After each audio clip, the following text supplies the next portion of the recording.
Me llamo Pablo Aristides, soy doctor en Ciencias Biológicas, también con formación en agroecología. Soy docente en la Cátedra Libre de Soberanía Alimentaria y en la materia agroecología en la Facultad de Agronomía de la Universidad de Buenos Aires. Con respecto a lo que hoy comemos día a día,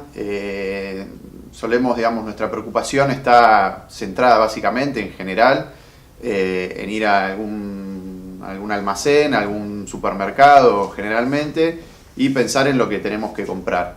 Pero muy pocas veces nos preguntamos qué hay detrás de todo eso, ¿no? Cómo llega ese producto o ese alimento a esa góndola, quién lo llevó hasta ahí, quién decidió que estuviera ese producto y no otro, quién lo produjo y cómo lo produjo. Y para pensar ese detrás de escena de lo que comemos, que le podríamos llamar así, es interesante pensar en la idea de sistema agroalimentario. Este es un concepto que lo que hace es poner una mirada integral, digamos, sobre ese proceso que consta de distintas etapas, ¿no? Desde la producción, pasando por la distribución, la comercialización, el procesamiento y el consumo de esos alimentos. Entonces ahí cada una de esas etapas va a tener una característica determinada y en su conjunto van a conformar el sistema agroalimentario.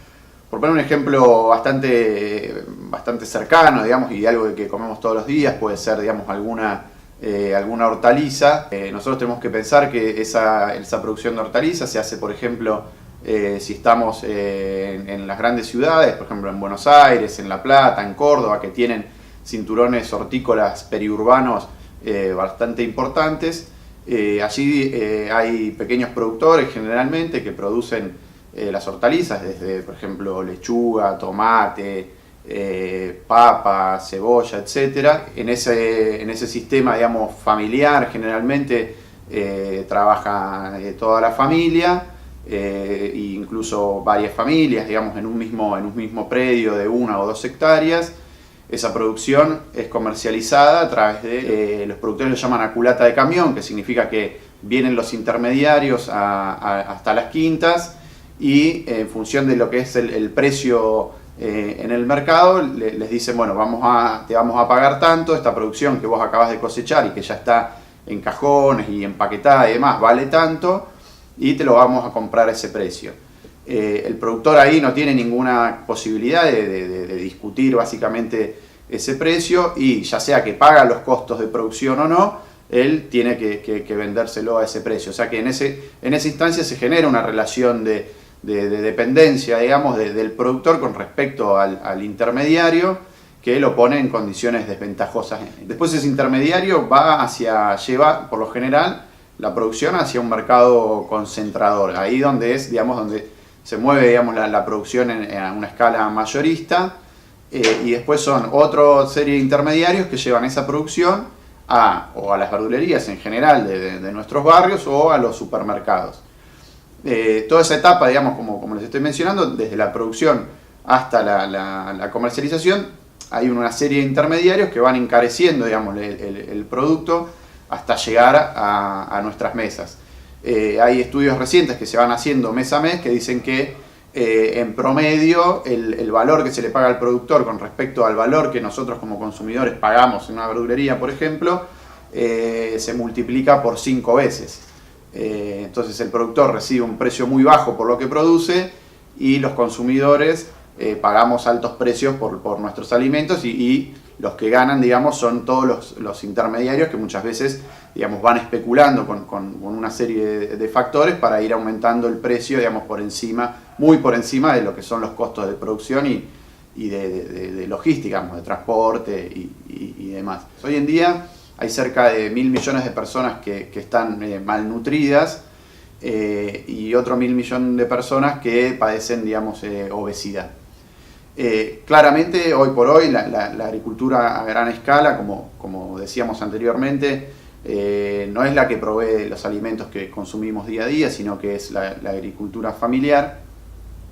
Y esta cantidad de personas en todo el mundo con problemas de malnutrición es un elemento clave, digamos, para eso, digamos, frente a quienes dicen que este modelo de agricultura a gran escala es exitoso, digamos, para combatir el hambre. Esto no sería tan así. Y aparte, otro elemento es que esta producción a gran escala, como decíamos también anteriormente, de la producción de soja, por lo general, digamos, esa producción de soja a través de granos o harina y otros subproductos de esa producción se utilizan como forraje o para alimentar animales en países del primer mundo o en China también. Y esos animales son consumidos como carne, digamos, pero no por la gente, digamos, que tiene hambre o los sectores más pobres de la población, sino los sectores más ricos. Entonces, esa producción, digamos, lejos está de combatir el hambre, que generalmente impacta, digamos, claramente en los sectores pobres de la población, sino que va para el consumo de los sectores más ricos de la población. ¿Qué es la seguridad alimentaria?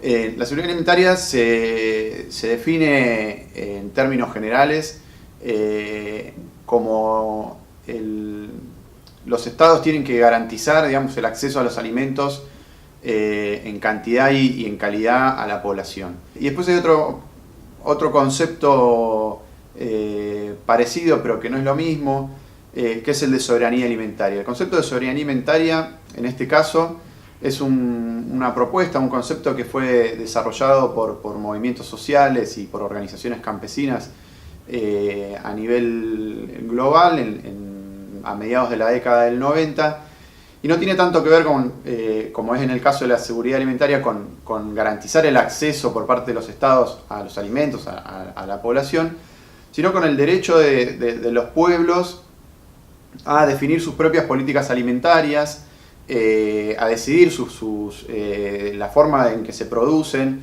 a poder producir los alimentos de manera sustentable, producir alimentos adecuados nutricional y culturalmente. Eso fue guiando en los últimos años una serie de experiencias que se van dando y que tienen que ver en términos productivos con lo que es también la propuesta de la agroecología. La agroecología también, digamos, se puede considerar como una disciplina científica o un enfoque científico, pero también como una práctica, digamos, como una práctica agrícola, ¿no? Entonces, podemos encontrar también en el caso de Argentina y en América Latina y en Europa también, un montón de experiencias que se van desarrollando en torno a la producción de alimentos que se basan en la diversificación de los cultivos, en la no utilización de productos químicos tóxicos para la salud y contaminantes para el ambiente. Y esas experiencias van creciendo en los últimos años en todo el mundo y en Argentina en particular.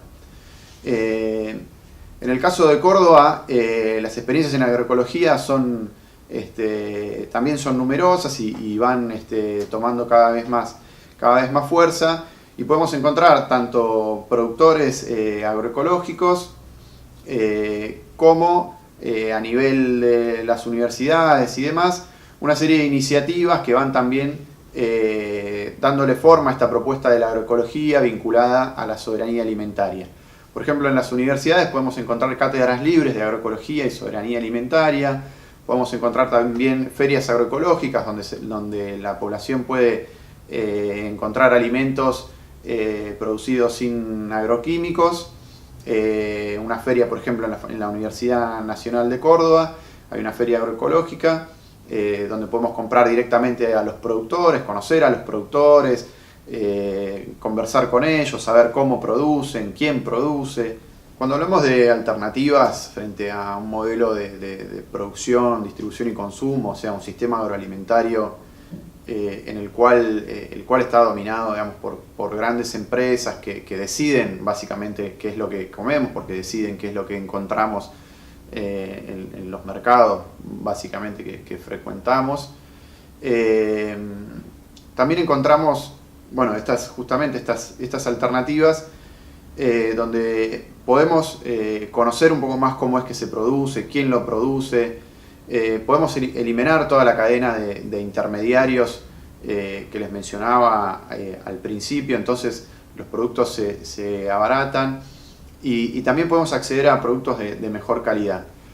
Cuando no buscamos sistemas de comercialización o mercados alternativos, lo que pasa es que el mercado convencional o la industria alimentaria convencional nos va ofreciendo y se va metiendo, digamos, va ocupando ese hueco de encargarse de nuestra alimentación, y es ahí cuando encontramos las cadenas de comida rápida, los grandes supermercados que nos proveen alimentos, si se les puede llamar alimentos, porque lo que hacen es perjudicarnos, digamos, en nuestra salud. Y entonces lo que hacemos es dejar nuestra alimentación librada a otros. No tenemos la posibilidad de decidir qué queremos comer, qué calidad tienen esos productos y a quién queremos comprarle esos productos.